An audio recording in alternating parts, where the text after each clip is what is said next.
Ladies and gentlemen, welcome to another episode of Real Madrid Drama Club, where every player is either injured, offended, confused, or possibly just sleepy.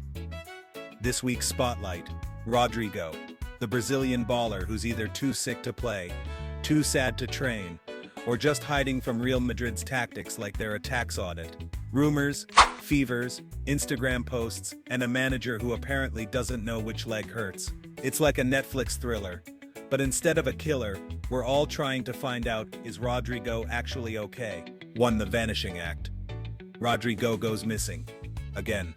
So, Real Madrid had a Club World Cup match against Al Hilal. Rodrygo started. Assisted the only goal.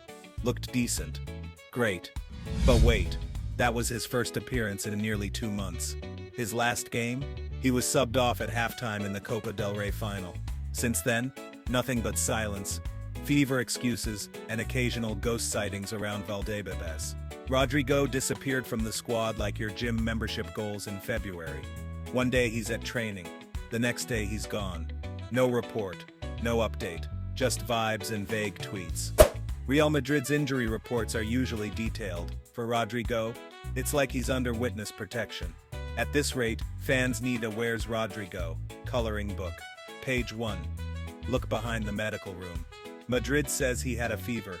Bro had the same fever for 3 games. That's not a fever. That's an emotional retreat. And just when fans thought the saga was over, he reappears with the confidence of a man who took a 2-month spiritual retreat in the Himalayas. No apology. No explanation. Just vibes and an assist, like nothing happened. Rodrygo ghosted Real Madrid like a man dodging group project responsibilities, then showed up on presentation day with the title slide and took credit for the whole thing. 2. Motivation issues or media mischief. Reports claim Rodrygo sometimes lacks motivation in training. Meanwhile, his team says he's misunderstood. So which is it? Lazy or just mysterious? Marca said he told Ancelotti he wasn't in the moods to play before the Copa final. Bruh, that's a bold move. Try telling your boss on Monday, I'm not feeling it today. Spiritually unavailable. Rodrygo saying he's not in the moods to play a final is the most Gen Z football move of all time. Meanwhile, Ancelotti is out here trying to win trophies and Rodrygo is like, yeah, I'm emotionally buffering today. Players like Luka Modric would play with one leg and no hamstrings. Rodrygo's like Mercury's in retrograde. I'm staying home. His entourage denies the lazy claims, of course, but they also said he was sick for a month during peak transfer rumor season. This wasn't a medical break, it was a soft life sabbatical. And the timing, impeccable. Right when transfer buzz was heating up, Rodrygo suddenly developed a case of the can't evens and floated through training like he was rehearsing a music video, not preparing for El Clasico. If football had sick leave policies like offices, Rodrygo would have already submitted 3 doctor's notes, 1 therapist letter and a vague horoscope prediction justifying his absence. 3. Grealish syndrome. Sick, but stylish. After the Copa final, Rodrygo missed multiple games. They said it was a fever, then a leg issue, then emotional exhaustion.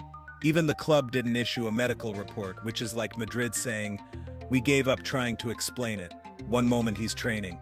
Next, he walks off. The club says his leg hurts. Pep Guardiola-style update. I don't know which leg. Madrid's medical team looked at Rodrygo and said, he's not dying, so. Next, Real Madrid's injury report. He has a leg. That's all we can confirm. Rodrygo had more fever days than a boarding school in flu season. He posted stop creating things on Instagram. Translation, please stop noticing. I'm not playing. Meanwhile, the club gave 88 that minutes to Victor Munoz, a guy whose name sounds made up by EA Sports. At this point, Rodrygo's return date is more mysterious than the plot of a Christopher Nolan movie. Is he hurt? Is he healing? Is he just tired of running? We don't know. All we do know is he's somehow managing to miss games, stir up media speculation and still post aesthetic beach pics in Brazil. All while the club shrugs like, yeah, no clue either. It's the most stylish sick leave in La Liga history. 4. The Arsenal temptation. Left-wing liberation. And of course transfer rumors. Arsenal came sniffing around like a guy texting his ex after a breakup. Hey, I heard you're not happy. Wanna talk? Rodrygo's camp said he didn't want to leave. Unless maybe he could play on the left, not the right, definitely not the middle, and only if the mood is right. Rodrygo prefers playing on the left. Madrid plays him on the right. Classic workplace mismatch. Arsenal's pitch, we have a left side. We have good vibes, and we promise not to sub you off at halftime in a final. Eric goes, his dad and agent, reportedly complained to the club. Imagine being the football dad who walks into Madrid's office like, "My son is sad. Fix it." Rodrygo's camp wants left-wing freedom. Arsenal offers that. Madrid offers Trent Alexander-Arnold, tracking back with the grace of a wardrobe. It's like Rodrygo looked at Arteta and said, "You get me." 5. Xabi Alonso. The calm in the chaos. Enter new coach Xabi Alonso. Fresh off his Bundesliga flex at Leverkusen, now handed the challenge of managing Rodrygo's emotional thermostat. Xabi says he spoke to him, said nice things, saw improvement, and basically did everything except confirm the man is staying. Xabi's like that new stepdad who walks in and says, "Hey champ, let's reset." He said, "We talked from day one." Translation: I had to convince him not to cry at training. Rodrygo posted happies on Instagram after their convo. We're one post away from grateful and a sunset filter. Alonso is managing egos, injuries, and Instagram captions at the same time. The man deserves a Champions League just for that. He says Rodrygo's quality is not for me to discover. True, but his mood swings might be. 6. Pachuca snub. Plot twist or pep talk pending. Then came Madrid versus Pachuca. Everyone played Gonzalo, Güler, Brahim, Munoz, Rodrygo. Nowhere to be seen. No minutes, no explanation, no press conference question. Just a big silent shrug from the club like, "Shh, we're trying something." Imagine getting benched so hard, even the media forget to ask why. Rodrygo watching from the sidelines like a rejected contestant on The Voice. But I sang the intro. Güler got minutes. Munoz got minutes. Rodrygo got an existential crisis. Madrid is treating him like a backup phone charger, useful, but only when desperate.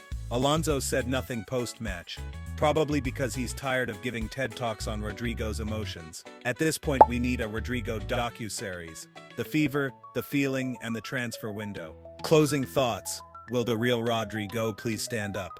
So what's next for Rodrygo? Will he stay at Madrid and thrive under Alonso? Or will he pack his bags, chase freedom on Arsenal's left flank, and finally get a detailed medical report? Whatever happens, we'll be watching. Because in a world of Mbappés and Viniciuses, sometimes it's the moody Brazilian winger who brings the most drama. Drop your thoughts in the comments, smash that like button, and remember, next time you're not in the moods to work, just say it's a fever. It works in Madrid.